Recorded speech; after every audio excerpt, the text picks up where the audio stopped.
Este es el Ministerio de Restauración a las Naciones Tanaj Emet, del Maestro en la Palabra, Carlos Rabat. Bienvenido.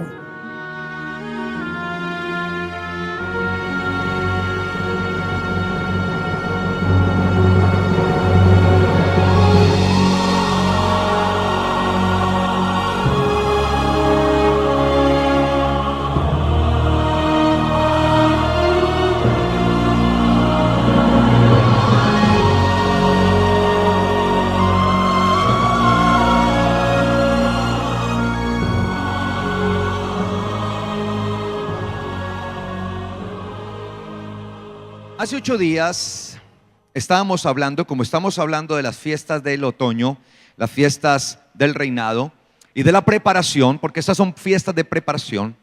Hace 8 días empecé hablándoles acerca del el propósito de Yom Teruah, ¿cierto? Y no solamente Yom Teruah, también Yom Kippur y aún Sukkot, que tiene que ver con la preparación de una novia, ¿sí? Con la preparación de la iglesia. La iglesia preparándose para su Señor. Entonces hace 8 días les hablaba acerca de lo que era el matrimonio o lo que era el noviazgo, ¿no? Porque el matrimonio hebreo o en la antigüedad debe verse como todo un conjunto de preparación, es una preparación. Obviamente no podemos tomarlo como el noviazgo que vemos hoy por hoy, ¿no? Eso no es ningún noviazgo entre los muchachos. ¿Sí? Por lo menos ustedes los ve a los muchachos en medio del noviazgo dizque besándose. Por ejemplo, eso se suponía que no, eso era reservado ya para la primera noche de boda. ¿Sí? La primera noche ya cuando pasaban allí. Pero usted los ve ahí acaramelados y salen, y por eso se ha aumentado aún la cuestión de niñitas, y hablo niñitas en el buen sentido, no discriminándolas, no, sino niñitas porque hoy vemos niñitas de 11, 12, 13 años ya en embarazo, ¿sí? Y niñitas de 14, 15 años, 16, 17 años, ¿sí? Ay, peleándose por novios, ¿no? Unas agarradas con otras. Yo decía, pero ¿qué están pensando de la vida? ¿Sí? No saben, como decía mi abuela, no se saben lavar la cola y ya quieren tener marido. Sí, decía mi abuela, ¿no? ¿Sí? No saben hacer muchas cosas y ya están pensando pues en hombres y todo esto. Entonces, en la antigüedad, estoy hablando obviamente de lo que era un noviazgo en la antigüedad, que era toda una preparación, ¿sí? Era toda una cuestión que traía unos pasos específicos para bienestar tanto del varón como de la mujer, para poder realizar una unión correcta, ¿sí? Y no que se casen y a los pocos meses se están divorciando, precisamente porque hoy se toma esto como a la ligera. No debería tomarse a la ligera. Por lo menos nuestros abuelos vivieron eso, o eso es lo que me contaba mi abuela, ¿no? Si en algún momento cuando mi abuela y mi abuelo estaban en su compromiso, porque se le llamaba, mire, así se le llamaba, ¿cómo? Compromiso. No, hoy no hay compromiso de nada. En algún momento, cuando se le permitía a mi abuelo entrar a la casa, me contaba mi abuela, se le permitía entrar a la casa a él a hacerle la visita. Entonces mi abuela me decía que acá en un asiento estaba sentado mi abuelo y acá en el otro estaba sentado el papá de ella y acá ella. Y así se hacían visita delante del papá, ¿no? A ver, hablen, ¿qué van a hablar los dos? ¿Qué van a hacer los dos? Hagan, a ver. Y así eran las visitas, ¿no? Y por eso en aquel entonces se decía, ¿no? Hace muchos años atrás, esa es la famosa frase, ¿no? Ahora puede besar a la novia, porque se ponía que es el primer beso, porque no la ha besado hasta el momento. Ya eso hoy puede besar a la novia, eso ya la tiene más que besada. Entonces, eso ese tipo de cosas hoy no tiene sentido en realidad, ¿sí?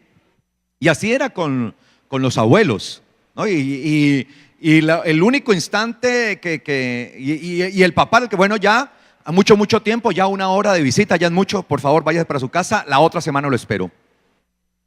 así, ¿no? Así, una vez a la semana. Y ahí, así era el noviazgo, ¿sí? Y claro, ese era como todo esto, ¿no? La preparación. Entonces, estábamos entendiendo algunas de esas cosas. Y lo primero que debemos resaltar es que la palabra matrimonio en hebreo es la palabra kedushim. Kedushim. Kedushim. Y kedushim en hebreo significa algo así. O sea, si yo quisiera traducir kedushim al español, literalmente significa santificaciones, porque es el plural de la palabra kedushá, que significa santificación. Entonces mire que el matrimonio y todo lo que compete al matrimonio, ¿sí? Desde el primer paso, porque el matrimonio era desde el primer paso. Hoy diferenciamos, no, noviazgo y matrimonio, no. Era desde el primer paso, todo ese proceso, ¿sí? Era un proceso en el que tanto el varón como la mujer empezaban una serie de santificaciones. Y precisamente la palabra kadosh, ¿sí? De la cual viene, ¿no? Allí esto significa estar apartado, que es la raíz hebrea kadash, ¿sí? Estar apartado para algo. Es decir, ya yo empezaba a santificarme y me apartaba únicamente, o ese varón se apartaba únicamente ¿para quién? Para esa mujer, y esa mujer empezaba a apartarse únicamente ¿para quién? Para ese varón, ¿sí? Ya solamente. Y empezaban todos los procesos entonces de santificación hasta que llegaba el día de la boda, ¿sí? Pero allí empezaba, o ahí empezaba el kiddushim, ¿sí? O los kiddushim, porque es plural, las santificaciones, ¿sí? Entonces mire que en hebreo la misma palabra matrimonio indica algo poderoso, que es un estado ¿de qué? ¿De qué? De santificación. Eso es lo que nosotros debemos entender. El matrimonio era un estado ¿de qué? De santificación, de santificaciones, es decir, todos unos procesos que nos llevaban a una gloriosa santidad, santificación. Y hace 8 días entonces hablamos de esos procesos, algunos de esos procesos. El primero fue el shidduchim, ¿sí? Que es la escogencia o las elecciones, ¿sí? ¿Que hacía quién? El padre. Porque el padre era quien escogía a quién, a la novia, imagínese. Entonces el padre, en la antigüedad, el padre era el que escogía a la novia para su hijo. Y eso lo entendíamos hace 8 días, ¿no? Como el eterno Dios escogió, ha escogido una novia, está escogiendo una novia para su hijo, el Mesías. ¿Y esa novia quién es? La iglesia, nosotros. Y les ponía el ejemplo de quién, de Abraham, ¿no? Cómo envió a escoger a la novia para su hijo Isaac. Luego venía como segundo paso lo que llamaban ketuvá, que era el contrato, ¿cierto? Lo escrito. De hecho, la palabra ketuvá viene de la raíz katav, que significa grabar, escribir, ¿no? Lo escrito, lo que estaba escrito allí. Y era a lo que se comprometía tanto la novia como ¿quién? Como el novio. Sí, era uno escrito. Entonces la novia veía todo el escrito y decía, yo me comprometo. Y el novio también se comprometía, listo, si tú haces eso, entonces yo me comprometo contigo en esto, esto y esto. Y eso lo veíamos con el Señor cuando entregó grabados sus mandamientos. Y que Él le mandó esto al pueblo de Israel. Y cuando Israel escuchó, ¿no? Todas estas palabras que el eterno Dios les estaba entregando, el pueblo de Israel, ¿qué dijo? Haremos todo y obedeceremos conforme a lo que está escrito, lo que ha dicho Yahweh. Entonces el Señor le dice, bueno, si ellos se comprometen, entonces yo seré su Dios, ellos serán mi pueblo y los pondré por cabeza y les bendeciré. Y empieza a dar una cantidad de ¿qué? De bendiciones. Y eso es lo que nosotros entendemos hoy. Tenemos hoy la Torá del eterno Dios. Esa Torá escrita ¿en dónde? En nuestros corazones. Recuerde que la Torá es la instrucción de Dios, escrita en nuestros corazones, la palabra del eterno Dios, por medio de la cual nosotros nos consagramos a Él, nos comprometemos con Él. Y obviamente el Señor se compromete ¿con quién? Con nosotros, ¿ok? En tercer lugar teníamos entonces el mohar, ¿sí? El mohar. Que el mohar era el precio que después de haber sido leída la ketubá, ¿no?, lo que estaba escrito allí, el contrato, y cuando llegaban las dos partes decían, sí, de acuerdo, entonces llegaba ese pagar un precio, ¿no? Entonces se daba ese pago de un precio que no tenemos que verla como que el novio compraba a la novia, pero sí era un precio que estaba dispuesto a pagar. ¿Por quién? Por ella, por poderla tener, ¿ok? Entonces nosotros, por ejemplo, veíamos el caso de Abraham, ¿no? Cuando eligió esposa para su hijo, todos los tesoros, ¿no?, que envió, ¿no?, plata, oro, y ese fue el mojar, ¿no?, que pagó, el precio que pagó Abraham. Ahora, entendiendo eso entre Cristo y la iglesia, que Yeshua pagó el precio más glorioso, más grandioso, y lo pagó a precio de sangre, ¿no? Fue ese precio glorioso, y por lo tanto nosotros ya hemos sido, ¿qué?, adquirido a gran precio por el Mesías. Él pagó el precio, y por eso el apóstol Pablo decía, porque ustedes han sido comprados por precio, por tanto glorifiquen pues a Dios en sus cuerpos y en su espíritu, los cuales son de Dios. ¿Ok? Entonces eso lo vimos hace 8 días, y creo que quedamos ahí, ¿cierto? Luego viene el cuarto paso, el que vamos a hablar hoy. El cuarto paso se conocía como el paso de Mikvé. El Mikvé.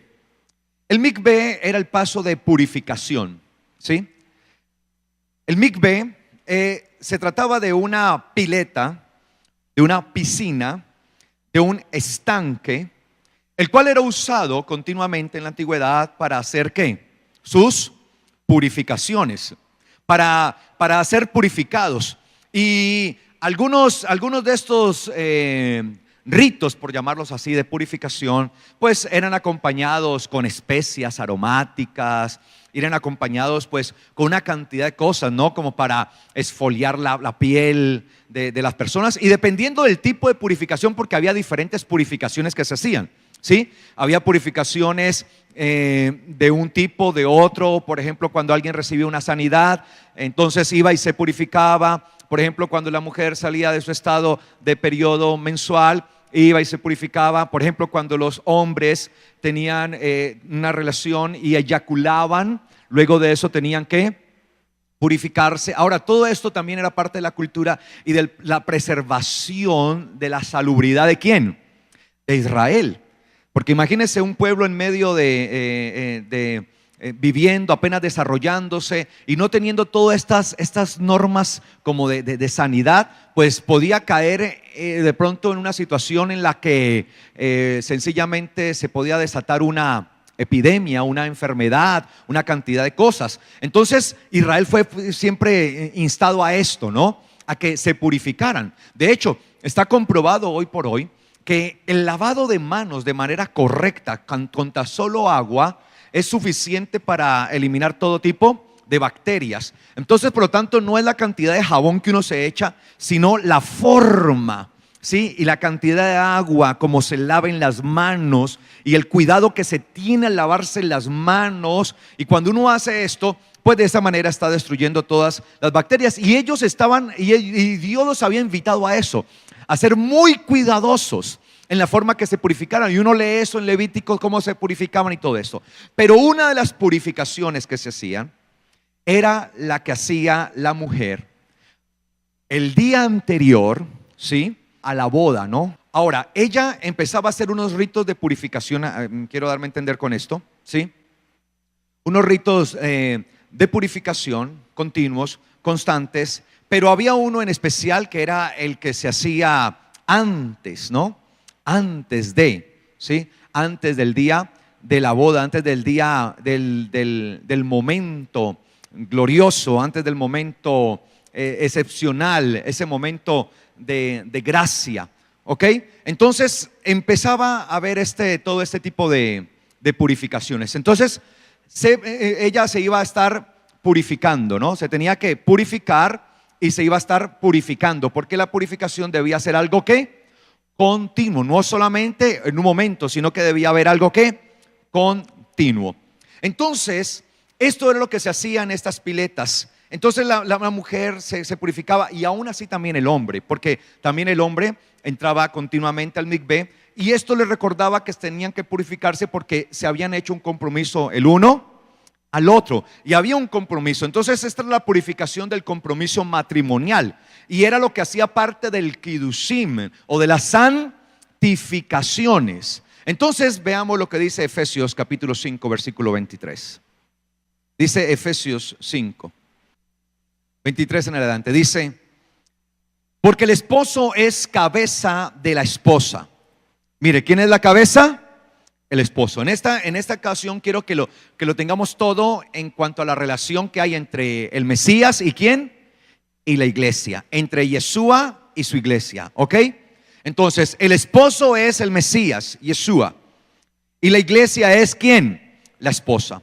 Porque el esposo es cabeza de la esposa. Entonces dice acá, como Cristo es cabeza de la iglesia. Entonces mire que el apóstol Pablo establece una relación entre Cristo y la iglesia, una relación ¿de qué? De matrimonio. Es una relación de matrimonio, de kiddushim, de santificaciones. Y dice acá, y él mismo es el salvador del cuerpo. Por tanto, como la iglesia está sometida a Cristo, entonces, dentro de su purificación, dentro de sus purificaciones que continuamente tiene que estar haciendo la iglesia, estar ¿qué? Sometida, ¿sí? Y estar sometida a Cristo significa estar bajo las ordenanzas y bajo el mando del Mesías, bajo su normatividad. Y obviamente esa normatividad tenía que ver con lo que inicialmente se había firmado en la Ketuvá, de permanecer en lo escrito, en lo que se había aceptado. Y así nosotros hoy como iglesia debemos permanecer. Por lo tanto, parte de nuestra purificación del mikvé, de esa purificación, es permanecer sostenidos y sometidos ¿a quién? A Cristo. ¿Y cómo nos sometemos a Cristo? Pues sometiéndonos ¿a qué? A su palabra. Por eso el Señor dijo: si me aman, guarden mis mandamientos. ¿Sí? Si ustedes me aman a mí, si hay un amor genuino, el amor que le profesa una mujer a un hombre en este caso, si verdaderamente me amas, entonces debes guardar mis preceptos, mis mandamientos, lo que está escrito. Y es una de las maneras de purificarse. El mikvé entonces estaba hecho para entrar continuamente a ese estado de purificación. El mikvé es un llamado a estarnos lavando. Ahora, cada cuanto tomemos esto del mikvé ya como una práctica usual que hacemos nosotros, afortunadamente que vivimos en un siglo como el siglo XXI, en donde creo que la mayoría de nosotros tenemos acueducto y tenemos la posibilidad que nos llegue el agua potable. ¿Qué hace usted todos los días? Bueno, se espera, ¿no? Que lo haga todos los días. ¿Qué hace? Se baña. ¿Para qué se baña? Pues es una de las maneras de ¿qué? De mantener ¿qué? Purificado el cuerpo. Para evitar, porque el baño nos evita contaminaciones. El baño nos evita que caigamos en enfermedades. Nos permite socializarnos, porque estar socializando con una persona que no se baña continuamente, pues va a ser muy complicado. ¿O no le pasa a usted que de pronto a su lado de pronto se ha parado alguien que lleve días sin bañarse y que se le nota en el pelo y se le nota en el aspecto? ¿Qué hace uno? Ay, se acerca más, ¿cierto? Se acerca más, ay, tan rico que, ay, estos olores me matan. ¿Ah? ¿Qué hace uno por lo general? No seamos hipócritas. ¿Qué hacemos? Uy, inmediatamente buscamos ¿qué? Retirarnos, ¿o no? ¿O será que yo soy el único que reacciona así de pronto ante un olor desagradable? Uno busca retirarse. No es aceptado socialmente una persona que vive bajo esas condiciones. Es difícil. En estos días mostraban unas denuncias de cómo, por ejemplo, los indigentes se están tomando los sistemas de transporte para dormir en ellos, ¿sí? Entonces los sistemas como el Transmilenio, sobre todo esto pues en Bogotá, no sé si aquí en Cali esté pasando, pero se montó un equipo de periodistas Y era frecuente ver a indigentes durmiendo dentro de los articulados allí, y uno ve, y la mayoría que entraba, hay un lugar vacío, y la mayoría llegaba hasta allá, pero el olor los devolvía cuando se daban cuenta, y ese lugar permanecía vacío. ¿Por qué? Porque había un indigente, y nadie quería ¿qué? Estar allí. De repente contaba el que estaba haciendo estas crónicas, cómo una persona, estaba bastante concurrido el Transmilenio y una persona, un indigente, entró, y la gente en medio de su apretujón hacía todo lo posible. ¿Para qué? Para alejarse, y quedaba totalmente libre. O sea, ¿cómo ellos podían viajar sin que los estrujen, sin que los aprieten y todo esto, ¿no? Entonces se ha convertido en una situación difícil, social, allí. Entonces eso es evidente porque es parte como de la reacción natural de una persona que comúnmente o que tiene unos buenos hábitos de higiene, ¿no? De limpieza. Y así es. Por eso nosotros tenemos que estar constantemente yendo al mikvé purificador, ¿sí? Y ese mikvé purificador es primeramente ¿qué? La palabra. ¿Qué trae purificación a nuestra vida? La palabra. Y así podremos estar esperando al novio. Ahora usted imagínese un novio que venga por su novia y ella en chanclas, despeinada y oliendo quién sabe a cuántos diablos. No, así que se la va a llevar, ¿sí? Ahí queda decepcionado. Con eso es que me voy a casar. No, ¿sí? Era purificación. Y esto era algo muy meticuloso que se hacía. Entonces dice aquí, por tanto, como la iglesia está sometida a Cristo, entonces la novia, la iglesia, está sometida a su novio. ¿A quién? Al Mesías. Hay un sometimiento. Obviamente es un sometimiento ¿qué? Voluntario. Porque recuerden cuando el siervo de Abraham fue a buscar novia para él, para el hijo de Abraham. ¿Se acuerda que le dijo? Bueno, Señor, ¿y si yo voy y la mujer o aquellas mujeres, aquellas doncellas no quieren venir en pos de mí, no quieren? Entonces, ¿qué le dijo Abraham? Entonces tú quedas libre de tu responsabilidad, de tu promesa, quedas libre. Claro, porque ellas tenían que aceptar, porque no era que las obligaran y era una transacción meramente que se hacía allí. No, ella partía la base de que aceptara. Y obviamente Rebeca aceptó, ¿no? Eso cuando vio todos esos tesoros. Y es que el siervo de Abraham decía: mi Señor ha prosperado en todo y tiene una grande bendición y es un hombre bendecido, ¿no? Y eso o sea, buen vendedor, ¿no? Ella, de hecho, Rebeca dijo: no, con este me caso, aunque sea, si no es con el hijo, por lo menos con el empleado. ¿No? Entonces, dice acá: así también las casadas a su marido en todo. Ahora, ¿en cuánto debe estar la iglesia sometida a Cristo? ¿En cuánto? En toda la palabra. No se trata de unas cuantas cosas, es en toda la palabra.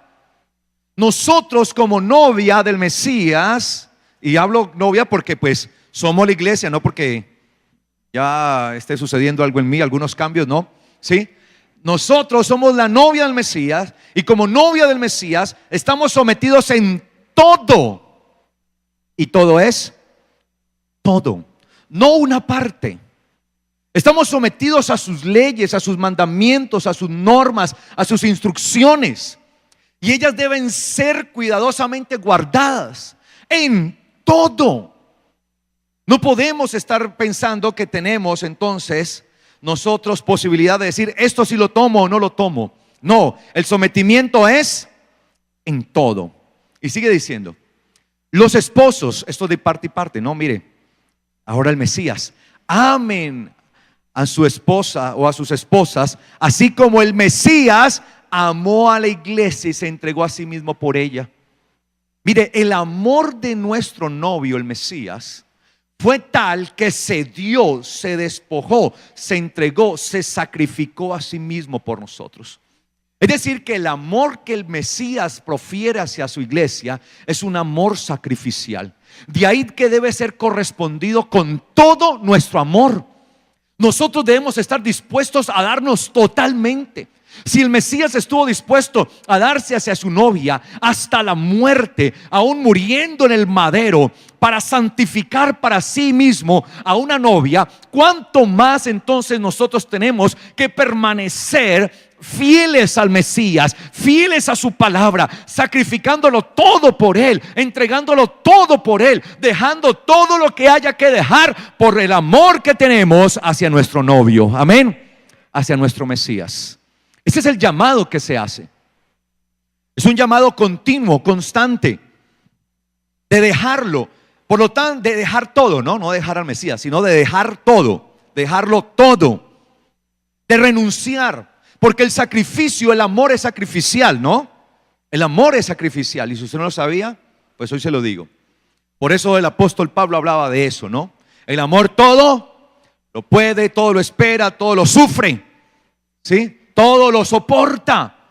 Él soportó cargar sobre sí mismo el pecado, soportó llevar el madero, soportó la ignominia, soportó el vituperio, soportó toda esa situación tan terrible a la que fue sometido con un solo propósito: comprar para sí mismo, adquirir para sí mismo a una novia para él.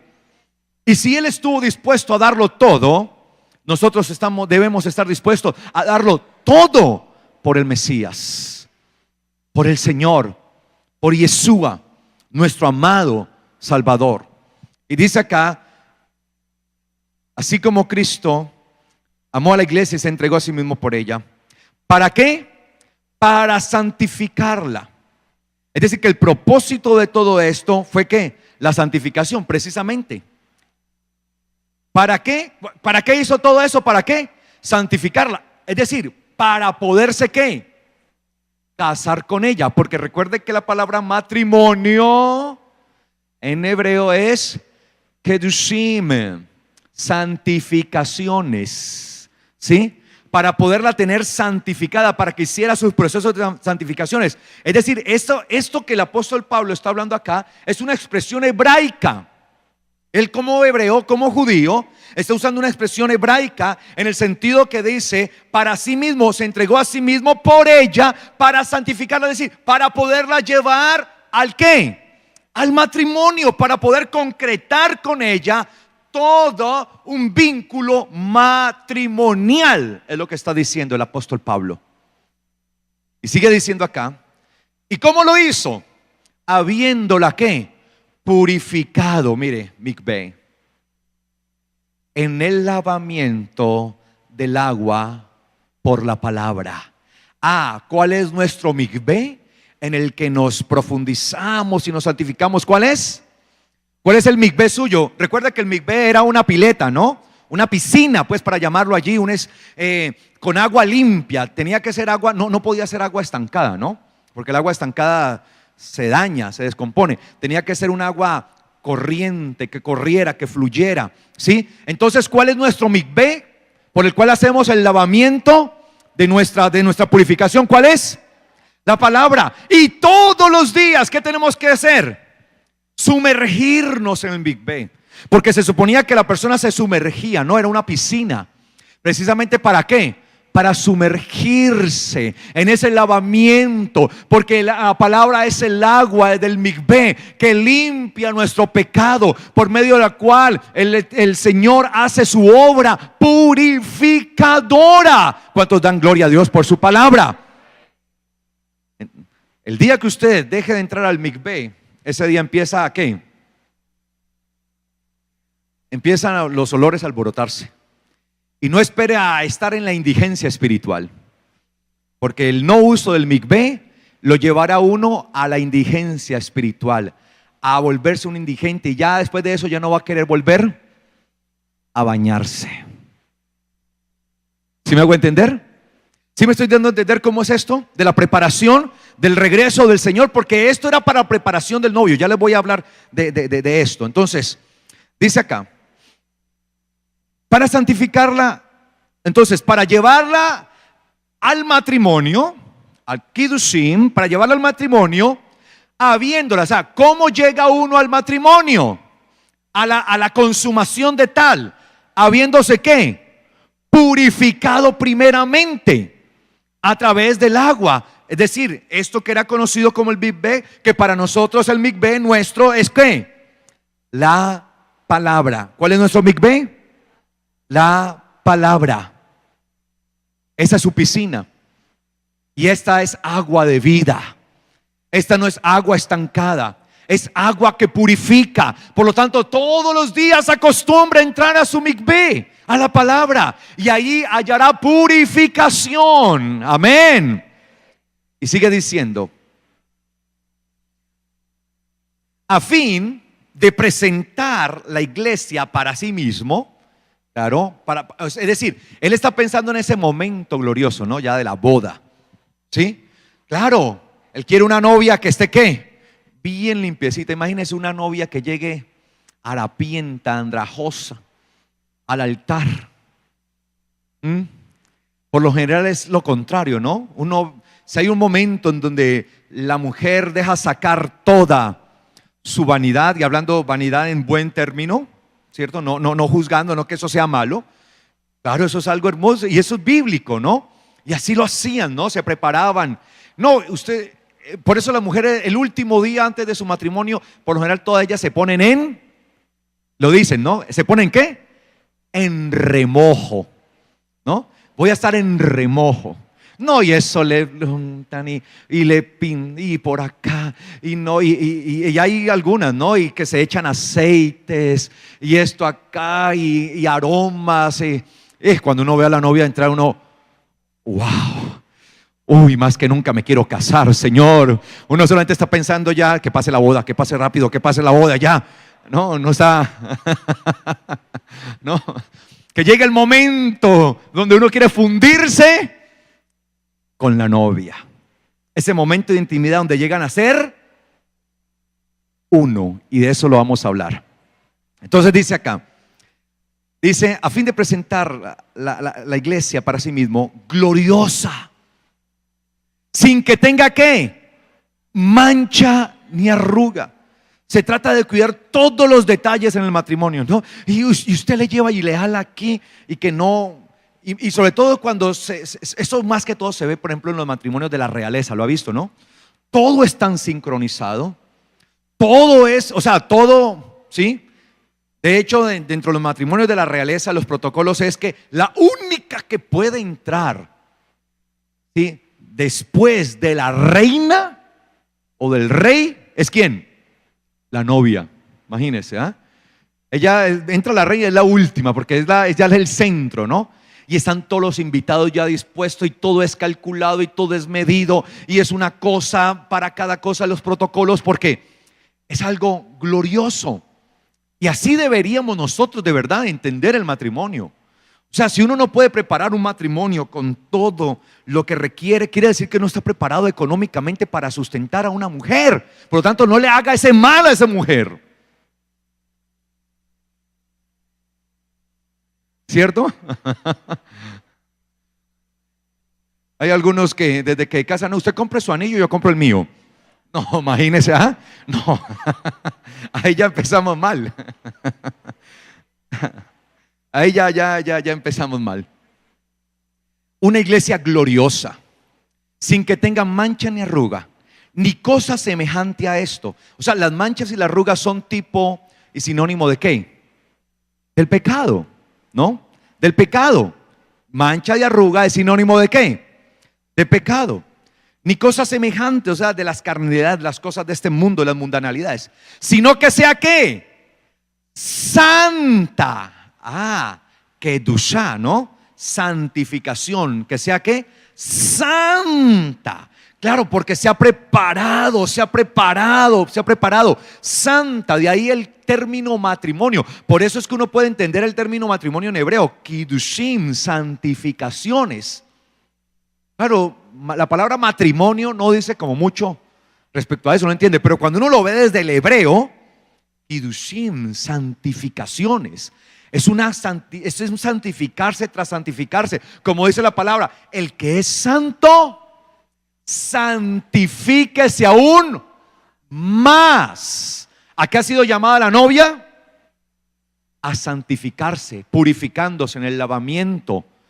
¿De qué? De la palabra.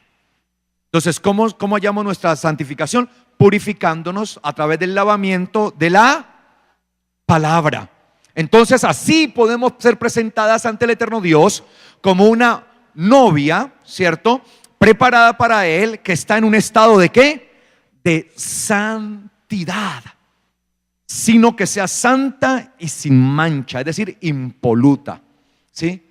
Libre de cualquier suciedad, es totalmente recta, es una bendición.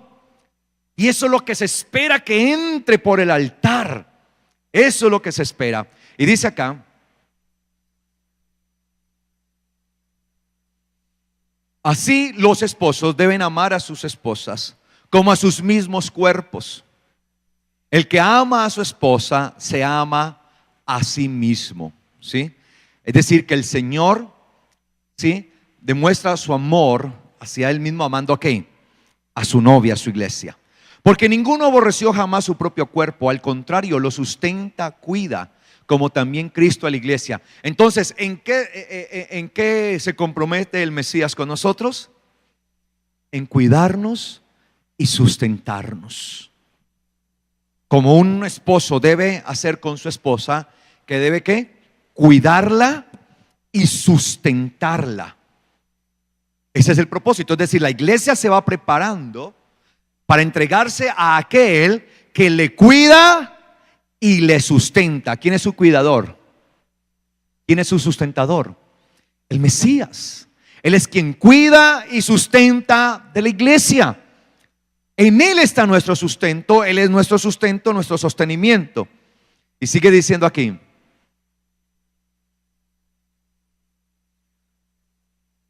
lo cuida, lo sustenta, como también Cristo a la iglesia, porque somos miembros de su cuerpo.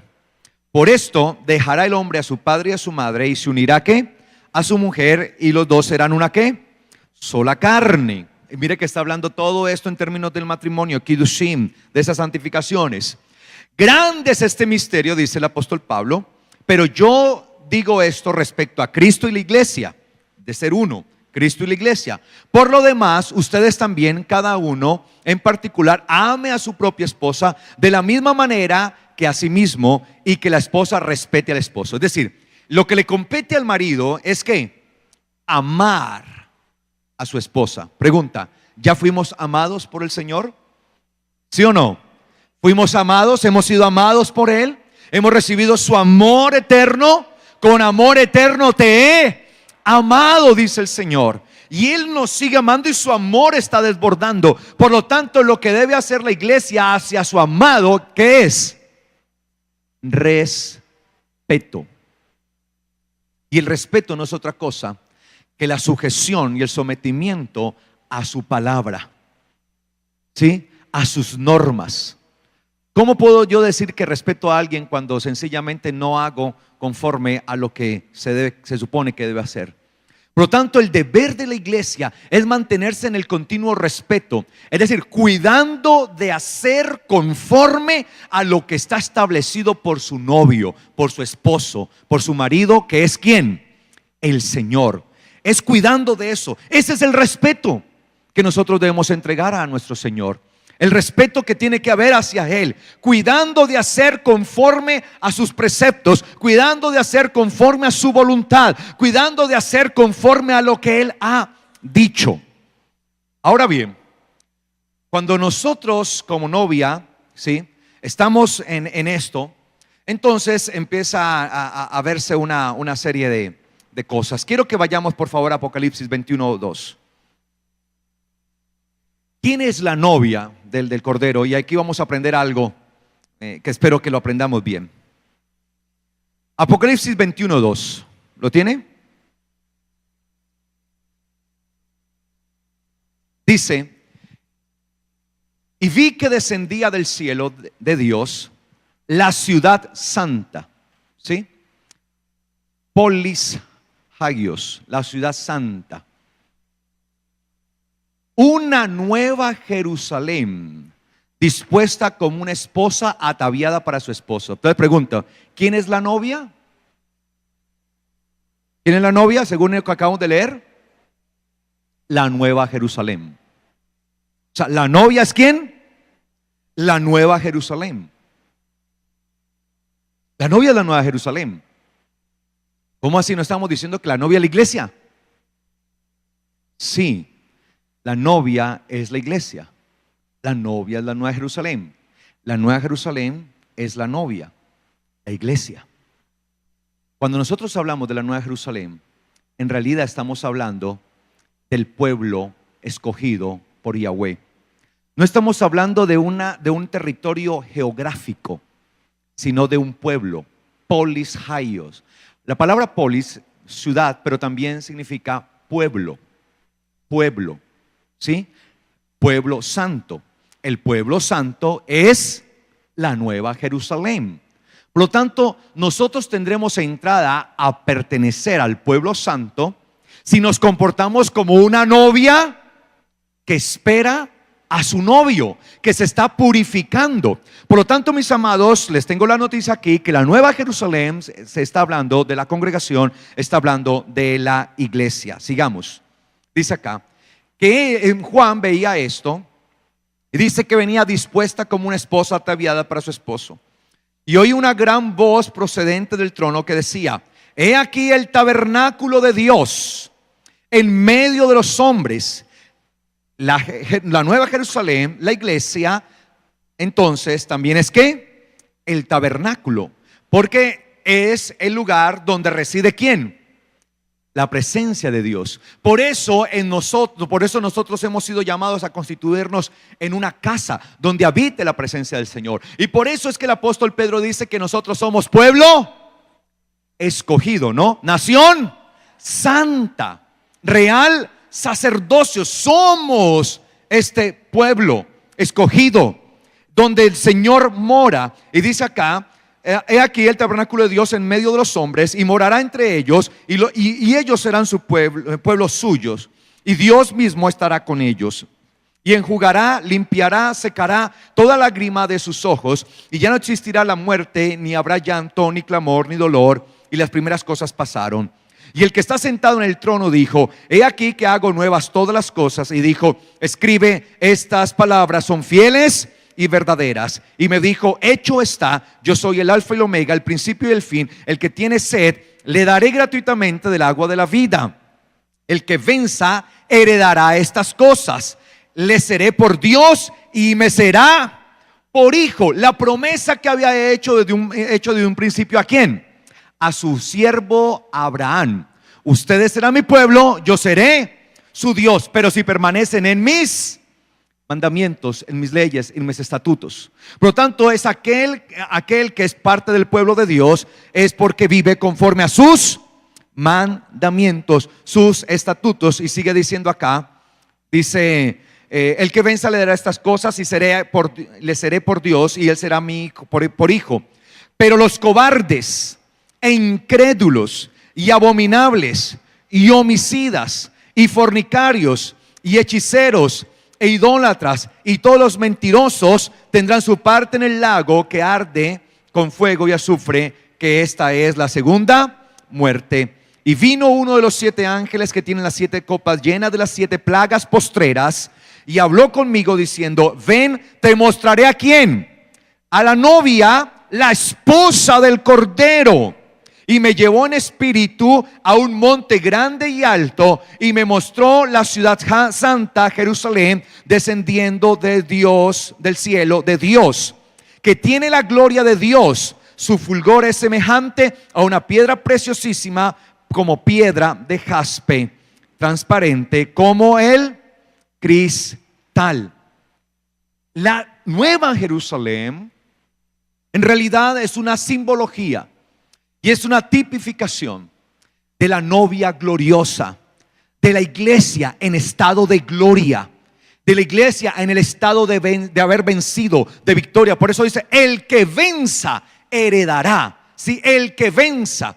ya Juan estaba viendo allí, a través de esa visión, metafóricamente, una representación de la novia, de la iglesia. Por lo tanto, es la iglesia la que ha sido llamada a ser ese pueblo santo, la ciudad santa. Nosotros somos la ciudad santa, donde el eterno Dios reside a través de su Espíritu. Y es la iglesia la que ha sido llamada a esto. Esa es la que se conocerá como la nueva Jerusalén, la ciudad de paz, donde Melquisedec, el rey justo, será rey sobre ella. La poseerá y la tendrá. Y a eso hemos sido llamados. Ahora bien, se describe entonces a la iglesia como algo nuevo, como ataviada y preparada para su esposo. Es decir, será la iglesia la novia del Cordero por cuanto está ataviada, es decir, preparada, dispuesta, con todo el ajuar, con todo lo que se requiere para su esposo. Para pertenecer a la novia del Mesías debemos estar ¿qué? Preparados. Como está preparada una novia para el momento del matrimonio, de la boda. Y una novia no se prepara en 5 minutos. Una novia no se prepara en 1 hora. Es una preparación ¿qué? Continua. Por eso no puede la novia esperar a último momento para prepararse, para poder ser parte de las doncellas, de la novia, de esa esposa amada del Cordero. Debe haber una continua preparación y estar ataviada la iglesia, estar preparada, vestida como debe ser, como para el marido. Ahora mira lo que dice Apocalipsis 21:27. Dice: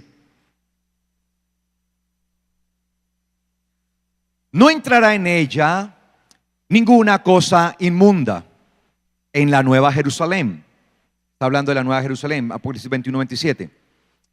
O que hace abominación y mentira, sino solamente los que están inscritos conforme al libro de la vida del Cordero. Los que están inscritos conforme al libro de la vida del Cordero. No entrará en ella ninguna cosa inmunda. Es decir, nada que huela mal, nada que tenga olor a pecado, que tenga olor a inmundicia, que tenga olor a las cosas de este mundo, ¿sí? Nada podrá hacer parte de ella. Nada ni nadie podrá entrar allí. O dice acá, o que hace abominación y mentira, sino solamente los que están inscritos conforme al libro de la vida del Cordero. Los que han vivido conforme al libro de la vida del Cordero. Y eso lo podemos entender con base a lo que dice Apocalipsis 20:12 y 15. Dice Apocalipsis 20:12: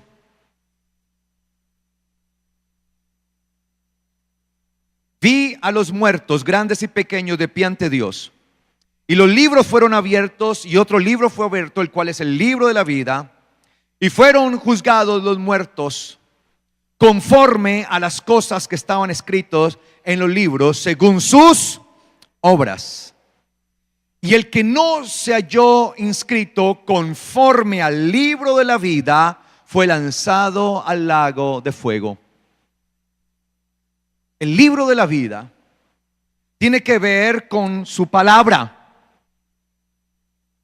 Y los que no se hayan inscritos por haber vivido conforme al libro de la vida no tendrán parte en la novia. Es decir, que el nombre de la novia, escúcheme bien, cuando se hacía la ketubá, escúcheme, mire lo que le voy a mostrar.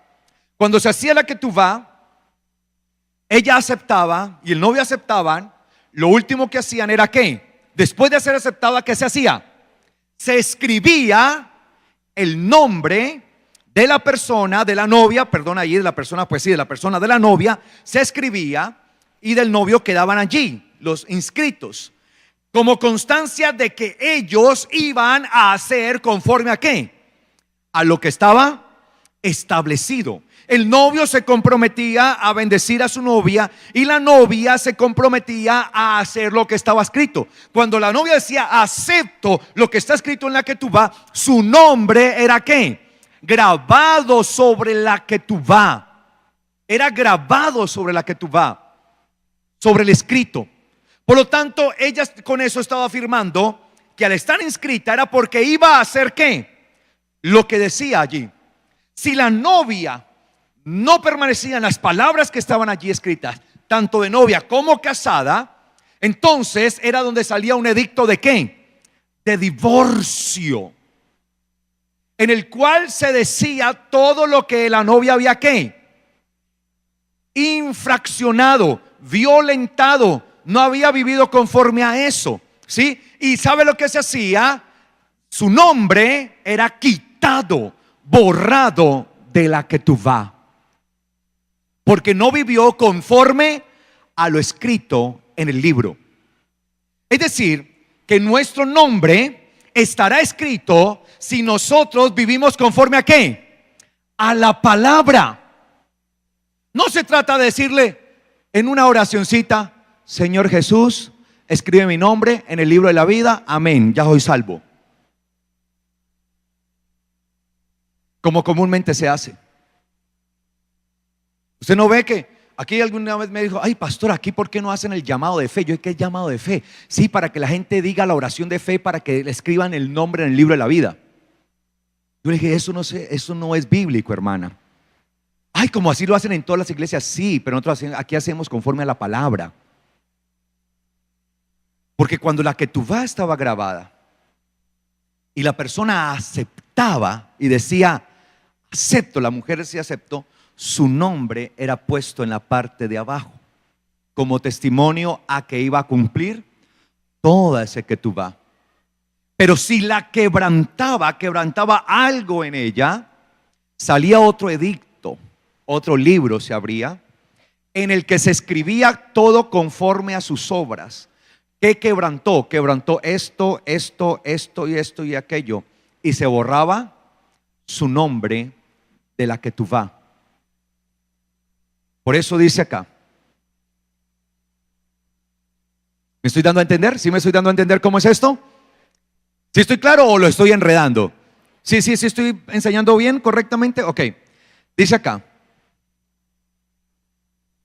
dice versículo 20:12: y vi a los muertos grandes y pequeños de pie ante Dios, y los libros fueron abiertos, y otro libro fue abierto, el cual es el libro de la vida, la ketubá, la palabra del eterno Dios.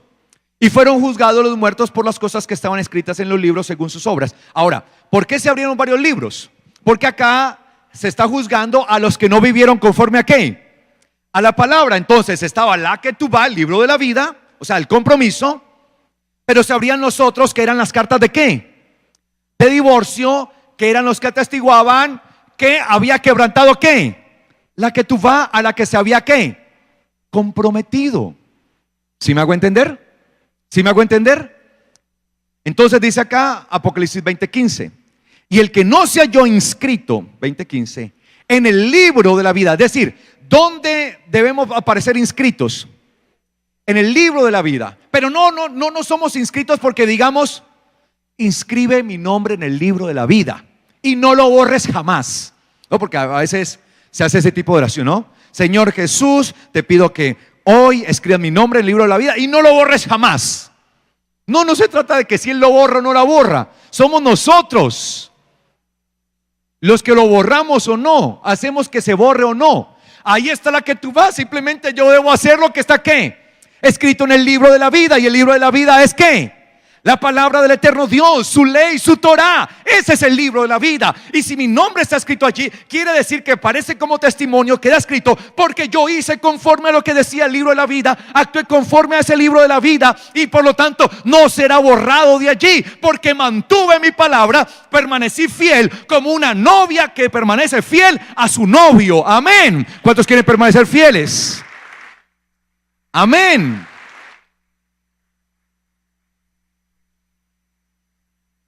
Y dice acá entonces: el que no se halló inscrito. La pregunta es, ¿tu nombre está ahí inscrito en la ketubá, en lo escrito? Recuerde, ketubá significa escrito. Eso es lo que significa ketubá, lo escrito, ¿sí? Y por eso el Señor entregó sus ordenanzas ¿qué? Escritas. Que no se tenga que abrir otro libro para juzgarte. Porque los libros que se abrirán serán los que den testimonio de que no viviste conforme a lo que estaba escrito en el libro de la vida. Por lo tanto, se te declara como adúltera o infiel. Y al reino de los cielos no entrarán infieles. No entrará cosa inmunda. Se le llamaba inmunda a una mujer que había caído en adulterio.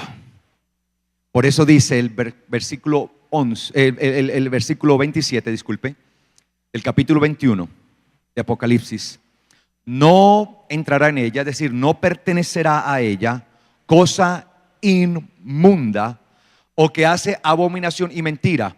Cuando habla de abominación y mentira, hacer mentira, ¿qué es hacer mentira? Es no permanecer ¿en qué? En la verdad. ¿Y cuál es la verdad? Su palabra. Por lo tanto, yo hago mentira cuando no permanezco ¿en qué? En la verdad, porque me salí de ella. Está hablando de toda una relación de noviazgo. No sé si lo habíamos visto así alguna vez. ¿Sí lo había visto así? No entrará en ella cosa inmunda. Es decir, que está bajo adulterio, infidelidad, engaño, o que hace abominación de mentira. Es decir, que quebranta la verdad. Sino solamente los que están inscritos en el libro de la vida del Cordero. Sí, esa que tú vas, eso escrito, ahí está mi nombre. Por lo tanto, si mi nombre aparece allí, quiere decir que el Cordero es el que atestigua que yo fui ¿qué? Fiel a él, porque quien daba carta de divorcio era ¿quién? El marido. Él era el que atestiguaba. Por lo tanto, cuando llegue ese momento, nuestro nombre debe permanecer allí. Si mi nombre está escrito allí, sobre la que tú vas, es decir, sobre el compromiso, entonces yo tendré parte de la herencia, de la bendición eterna en el Señor. ¿Cuántos quieren tener parte en el Señor? ¿Cuántos alaban el nombre del Señor? Alabado sea su nombre, amén. Por eso hay que estarse purificando, santificando. Por eso esto no es para cobardes, ¿no? Por eso en el capítulo 21 del versículo 8 dice: pero los cobardes e incrédulos, abominables, homicidas, fornicarios, habla de toda esta parte, ¿no? Fornicarios, ¿sí? Hechiceros e idólatras. La hechicería de la idolatría era una forma espiritual de adulterio, ¿no? Y todos los mentirosos, los que no permanecen en la verdad, tendrán su parte, pero ¿en dónde? En el lago de fuego y azufre. ¿Me hago entender? Ahora, veamos lo que dice Hebreos 12. Termino con esto y me quedan faltando dos pasos, que si el Señor lo permite, para dentro de 8 días que celebremos Sukkot. Porque precisamente dentro de 8 días estaremos hablando de la Sukkah y de la Jupá. ¿Y qué es eso de la Jupá y qué es eso de la Sukkah? ¿Ok? En hebreo, tranquilos. Eso lo vamos a entender. Porque a mí no me interesa tanto que usted aprenda las palabras hebreas si no entiende el contenido, el significado. ¿Sí me hago entender? Y esto más que una clase de hebreo es una palabra, es un mensaje del cielo. ¿Sí? Cuando estemos viendo clase de hebreos, ahí sí le exijo. Le voy a exigir, bueno, ¿qué pasa? Que no está aprendiendo el vocabulario. Hebreos capítulo 12, versículo 22. Dice, y con este termino, con este texto de Hebreos 12, 22 en adelante. Dice: sino que ustedes se han acercado al monte Sión. ¿A dónde nos acercamos? A la ciudad del Dios vivo. ¿Qué es el monte Sión? La ciudad del Dios vivo. A la Jerusalén celestial. Es decir, que el monte Sión, la ciudad del Dios vivo, ¿es qué? La Jerusalén celestial. Ojo, la Jerusalén celestial. Y también a millares de ángeles. A la iglesia de los primogénitos. La Jerusalén celestial, sí, que está atestiguada por millares de ángeles. Es decir, mire, hay millares de ángeles. Y los ángeles serán ¿quiénes? Los que atestiguen, ¿sí? Porque recuerde que para aquel entonces también se requería ¿qué? Testigos, ¿no? ¿Cumplió o no la ketubá? ¿Cumplió o no? Los ángeles también estarán allí para ser testigos, millares de ángeles. Es decir, dice acá que nosotros nos hemos acercado, es decir, somos parte del monte Sión, somos parte de la ciudad de Dios, somos parte de la Jerusalén celestial, que es ¿quién? Versículo 23, ¿qué dice aquí? ¿Qué es quién? La iglesia de los primogénitos. Ahora, yo sé que algunas versiones dice congregación. ¿Cómo dice allí? ¿Qué dice? A la congregación de los primogénitos. Pero la palabra que aparece allí en griego, que obviamente está bien traducida como congregación, es la palabra eclesía, que comúnmente traducimos como ¿qué? Iglesia. Los que han sido llamados a estar ¿qué? Fuera. Los llamados a estar ¿qué? Fuera. Fuera. Vengan afuera. Y eso tiene que ver con la novia, ¿cierto? Porque la novia, a diferencia de las tradiciones que tenemos hoy comúnmente de matrimonios, en donde el novio espera a la novia acá adentro, ¿cierto? Y ella es la que llega. En realidad, quien espera en la antigüedad, quien esperaba era ¿quién? La novia, pero la novia no esperaba, sino que la novia tenía que salir ¿qué? En búsqueda del novio.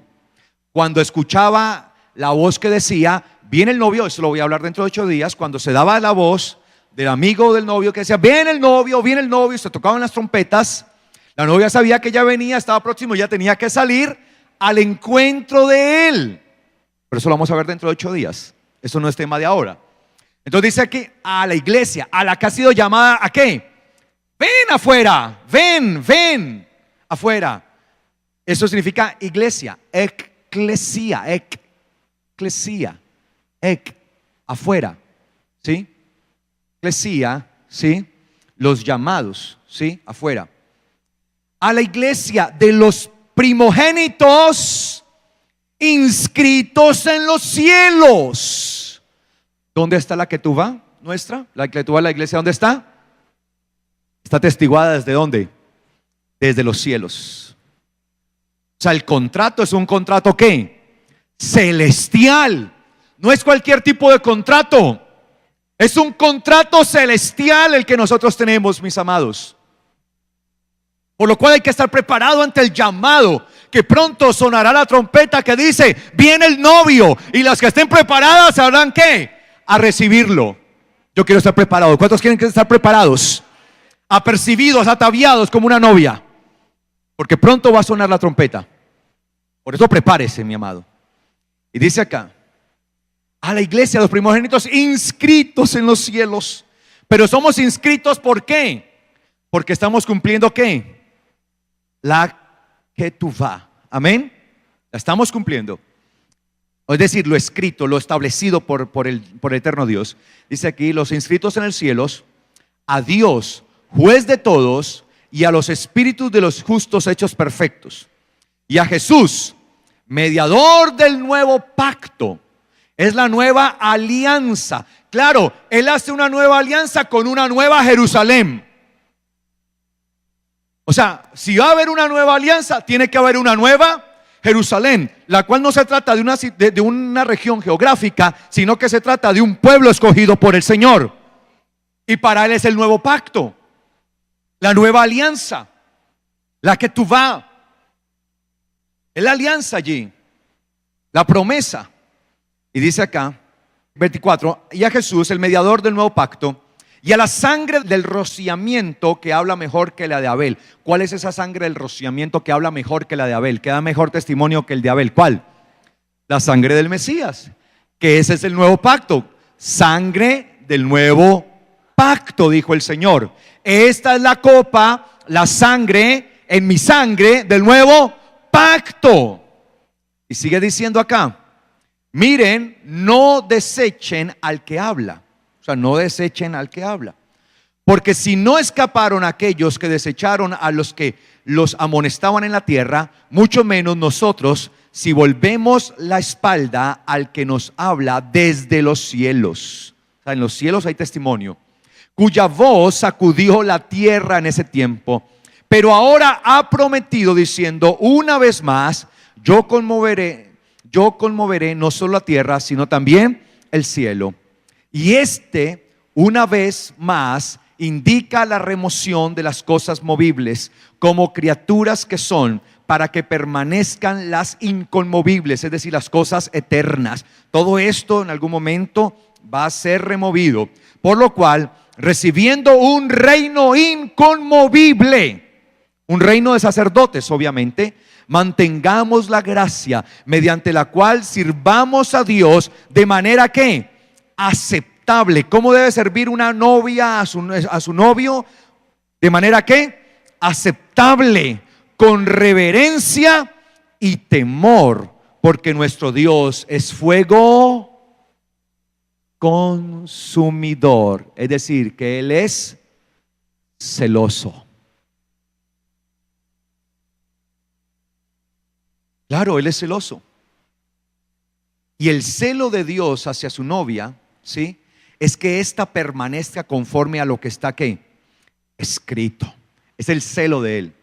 Y su celo se aviva, se muestra, se volverá un celo consumidor cuando la novia deje de ¿qué? De hacer, o cuando la novia deja de ¿qué? De hacer lo que está escrito en su palabra. ¿Sí me hago entender? ¿Sí me hago entender, iglesia? Entonces, la relación de la iglesia y del Mesías es una relación de matrimonio. Ya estamos comprometidos. Ya hay un compromiso. Por lo tanto, tenemos que ser ¿qué? Fieles a Él. Porque desde que se hacía el primer paso, desde que se hacía el paso de la búsqueda de la mujer, y sobre todo cuando ésta aceptaba los términos y condiciones de la que tú vas, cuando ella lo aceptaba, ahí era que empezaba toda la relación de matrimonio en firme. Y todos los derechos y deberes. Y entraba toda una cuestión legal para ese entonces. Y así es con el Señor. Hay una cuestión legal. Por lo tanto, si yo no permanezco fiel a su ketuvá, mi nombre será ¿qué? Borrado. Y se abrirán los otros libros. Yo quiero que se abra un solo libro para mi vida. ¿El libro de qué? De la vida.